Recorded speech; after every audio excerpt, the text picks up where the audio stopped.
Welcome to the Weekly Firecast, covering the world of hot sauce, spicy food, and barbecue. In this edition, Scott visits the 4th annual Jungle Jim's Weekend of Fire, plus the resource of the week and more. So stick around. Welcome to this installment of the Weekly Firecast. I want to give a big thanks to Greg Rimpey for that intro. You can catch him at thebbqcentralshow.com. He has a live show that airs Tuesday nights at 9 p.m. Eastern, 8 Central. If you can't tune in live, you could subscribe to the podcast via iTunes at the same link. I also want to give a big shout out to Michelle and Tom of Intensity Academy. We all missed you at this year's Weekend of Fire, so I'm wearing a shirt in your honor. And before I get to the main subject matter, the video, which is going to be the Weekend of Fire, TLC has aired, as most of you already know, the second season premiere of BBQ Pitmasters. After the Weekend of Fire video, I just want to give you my take on it, what I think are the positives and the negatives, and hopefully we'll cut through all the BS of all the slamming and all the trashing of the show that's going on right now on Facebook and the barbecue forums and whatnot. So be sure to stick around for that. So without further ado, here is my report on the 4th annual Weekend of Fire. Adjacent to the gargantuan grocery store known as Jungle Jim's International Market in Fairfield, Ohio, sits the Oscar Event Center. For 2 days each summer, it becomes the capital of the fiery foods world.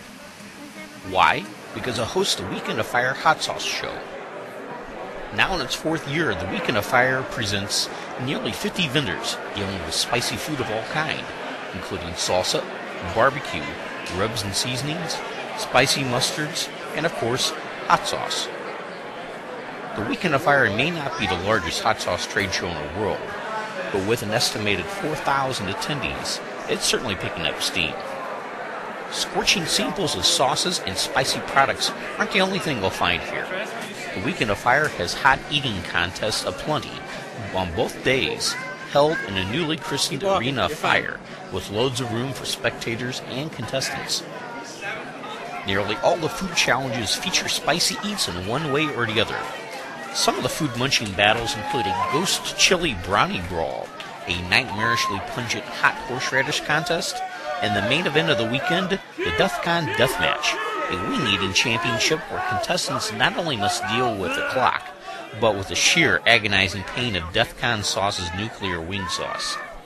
One drop of the sauce is more than enough for most people, but imagine sucking down 10 wings coated with the stuff.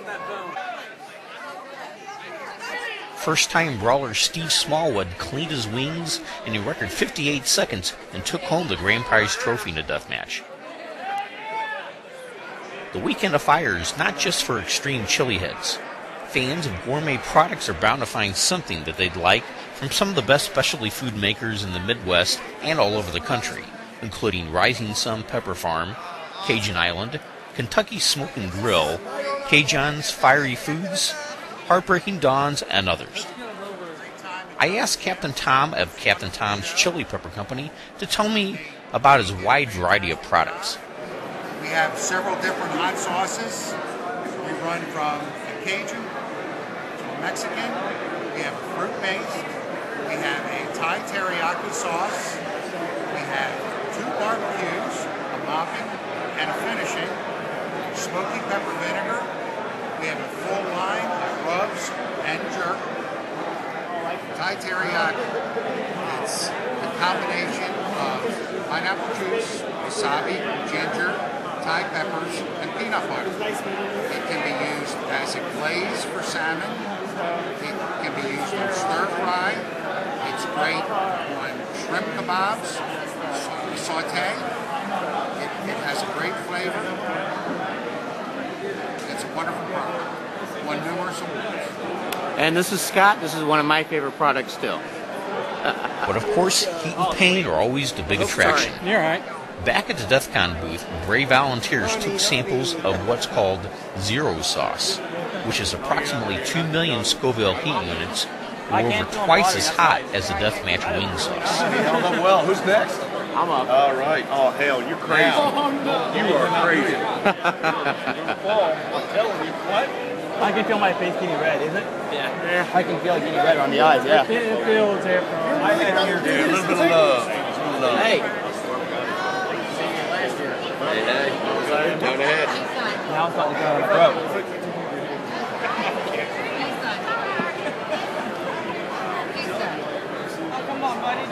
That's nice.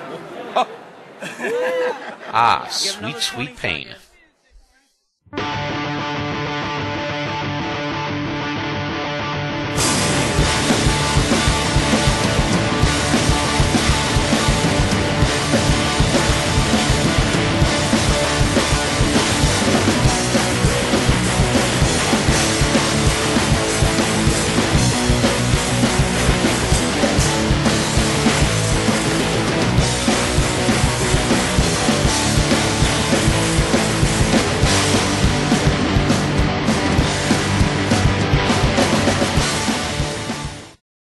And now it's time for my resource of the week.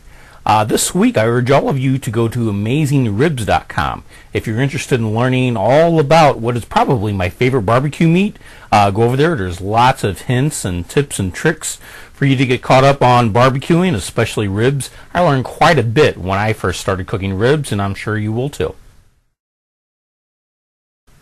So most of you know the second season of TLC's BBQ Pitmasters premiered last Thursday. It's a big, huge format change from the first season. The first season was more of a documentary style, where it followed 6 or 7 different barbecue teams on the barbecue circuit.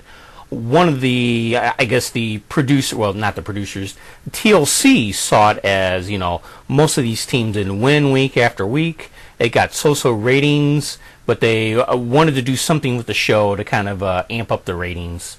So they came out with the second season having a more strict contest format where 4 different teams compete every week, and the winner of it will compete in the grand prize challenge at the end of the season, which I believe is only 6 episodes in. Very short TV season. That's a whole other tangent I don't want to get into. Why are these seasons so damn short? But anyway, there has been a lot of negativity on the internet about the format of the second season. You know, it's nothing but a carbon copy of 10 or 12 other shows out there. It had no originality. There's very little barbecue, actual barbecue. I guess as far as the ins and outs and what are these teams going through. I agree with most of that, but I do see some positive aspects to this.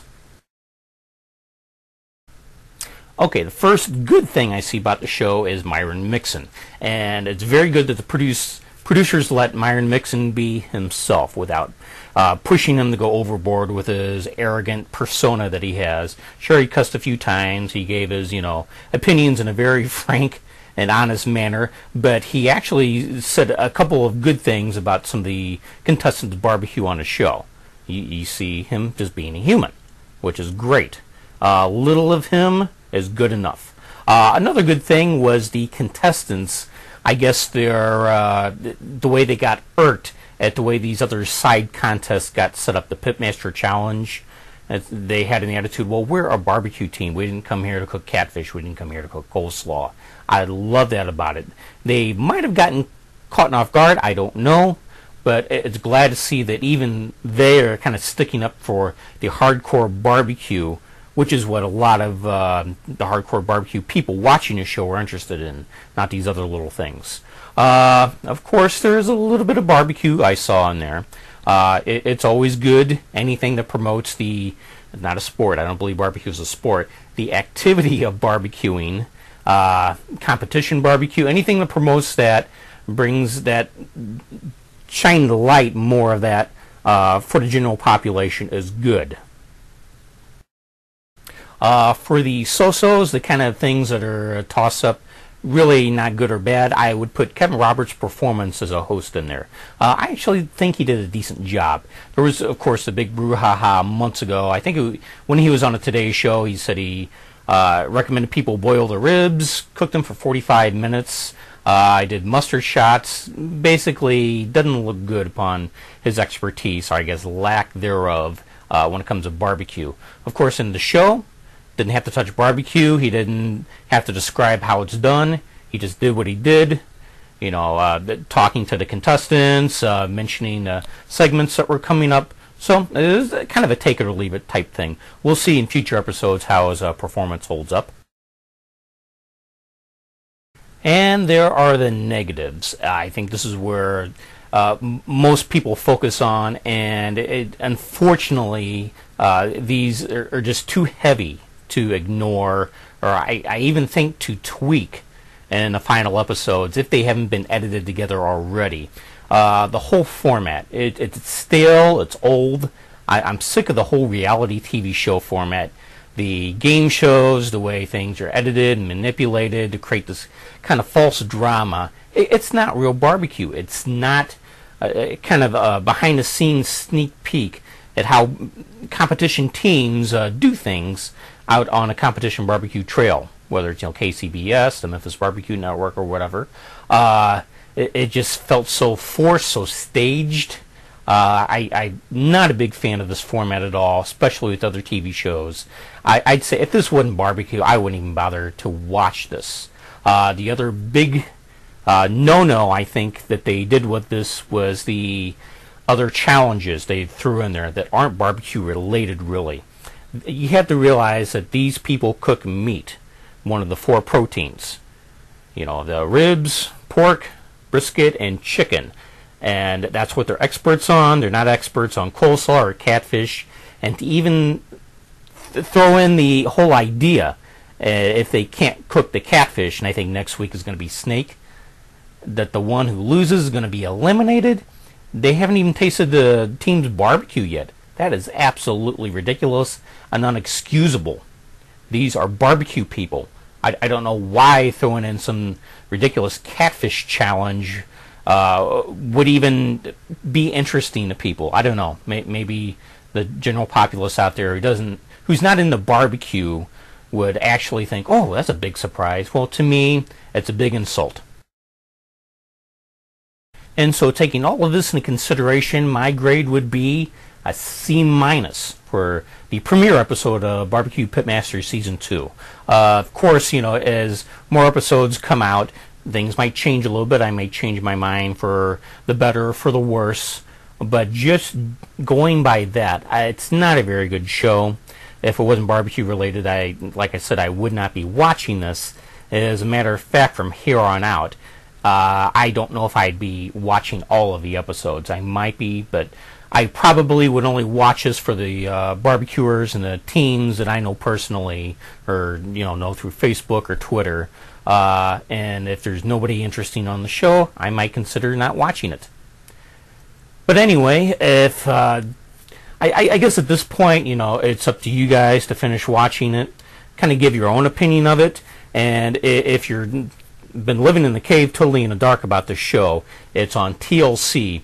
It's on 9 p.m. Central on Tuesday night, so I guess that'd be 10 p.m. Eastern. I don't live in Eastern. I don't know how to calculate all that in my head.